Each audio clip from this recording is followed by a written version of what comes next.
This is Dean Rogers with the Revue, and we are here with another edition of Interview.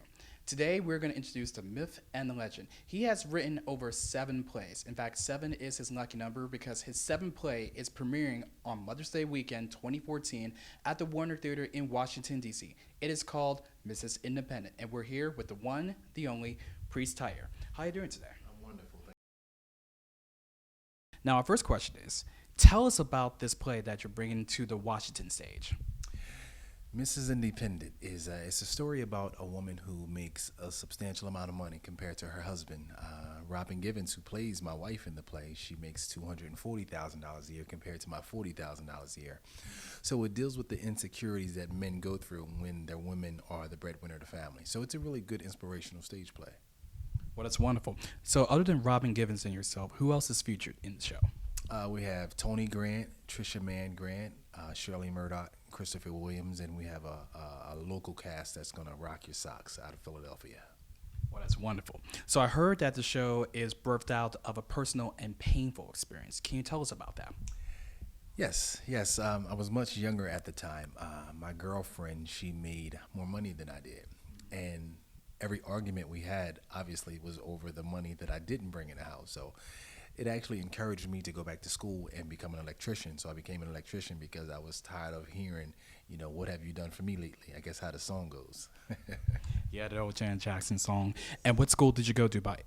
I actually went to Howard High School, and I went to trade school. So I didn't go to a college. I went to trade school, and I picked up electrical trades. Wonderful. So what is it like to work with such an amazing cast like Robin Givens and Shirley Murdoch and Christopher Williams, and you said including a local cast here in D.C.? It's they're out of Philadelphia. Oh, I'm sorry, Philadelphia. It's different because I've watched Shirley Murdoch and Robin Givens, and I watched them coming up. So to be on stage with them and to actually perform with them, it's hard to transform my hat because I'm a fan of theirs, but also I'm the writer and director. So it's a fine line between being a fan and being a director, but it's an awesome opportunity for me. Wonderful. I like to always ask this question when it comes to writers and directors. Which is much easier for you, writing, directing, or both? Writing. I'm sorry. How come? Writing is a lot easier because I create the characters in my mind. And I go away when I write shows. I go out on cruises, and it typically takes me about 7 to 10 days to write a show. The hardest part about directing is bringing their personalities into the script that's already written. So it takes some understanding on my part because I wrote the character. For instance, Carlina plays my wife. I wrote that without Robin Givens in mind. So I wrote that, and we did the play in October, and I had a local cast.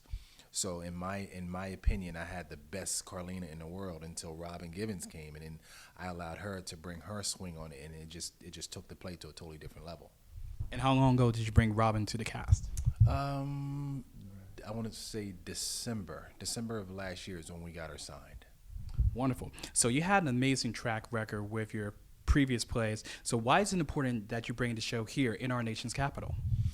I think this is a major step for me because I'm from Wilmington, Delaware, a little small town, and it's not typically known for the arts.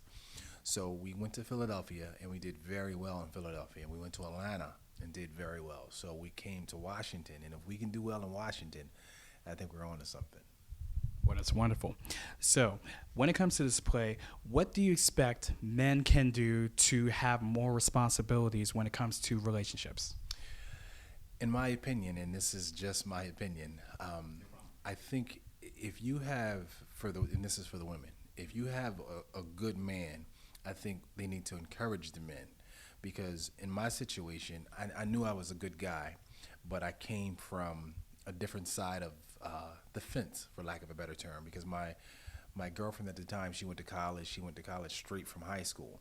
So I allowed her to motivate me to go back to become a man, because the saying in the Bible, God took the rib out of a man to create a woman. So the men are supposed to be the providers of the relationship.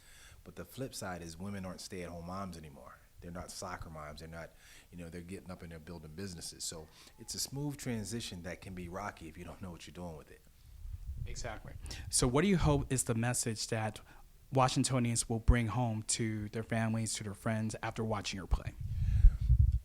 It's my slogan is it's not just entertainment, but it's an experience. And I don't typically write plays just for the sake of writing them. They're always births from either an experience that I've dealt with, or my parents, or just something that I've seen. My first play was titled "Tears of a Teenage Mother," and that was about my mother's life. She had 2 kids by the age of 15, and I wrote "Torn Between Two Fathers," and I wrote "The Wrong Shade of Black." So these are shows that they're entertaining, but they're also it's an experience, because I've gone through some of these issues. So I really expect people to walk away just enlightened and educated, entertained, and just come out to have a great time. And what other cities are you planning to take this after Washington, D.C.? Well, they're actually putting this tour schedule together now, and I just got the text about 5 minutes ago. But we're definitely going to be in Dallas. We're going to be in Raleigh. We're going to be in Durham.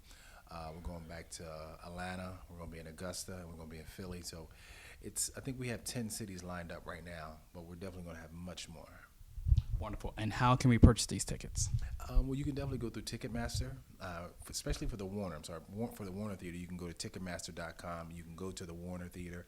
You can go to my website, which is MrsIndependentThePlay.com. Just please come out and enjoy this wonderful show. Wonderful. And on a personal question, this is off the record, by the way. When did you lose your mother, and how? I lost my mother in 2007, and she passed from cancer. So I decided to write that show about her life just to honor her, I didn't look at it as a business venture. This was just something to show my mother that she was a success story, because before she passed, she went back to school and got her master's degree. So I just wanted to show people that you can still make it even though you've made mistakes along the way. So I wrote that show, and she passed 2 weeks before the show actually hit the stage. So we sold out, we did it again, and we sold out. So I've done that play over 20 times, and each time has been almost, if not a sold-out show, almost a sold-out show. So at that point, I figured I had something. And again, I never looked at this as a job, and this was just something for my mother. But now I realize that in the Bible, they say the number 7 is the number of completion. Mm-hmm. This is my 7th play, and this is my 7th year doing plays. Wow. And I finally got the break that I've been looking for. Well, that's wonderful. So what is next for you after Mrs. Independent? Are you planning to do another play? You're going to take some time off? I don't have time to take off. I'm constantly writing. I actually came to this interview like an hour early just so I can think about the concept of my next play. I'm 41 years old, and I like to always think that I'm reinventing myself. So I don't want to take the time to figure out what my next move is going to be after the run of Mrs. Independent is over. So while we're on the road, I'm actually writing and constantly producing. So right now I have 7 plays that I've actually put on that actually produced, but I have 10 that's written. So I have 3 that are just waiting, and I'm not sure if I'm going to bring one of those out or I'm going to bring out another one. But I'm always ready. Well, if you do, make sure you come back to DC. Oh, sure. Hopefully you guys will show me some love come Mother's Day weekend. Are you coming out? Absolutely. Okay, well, we in business. Well, thank you very much. Thank you.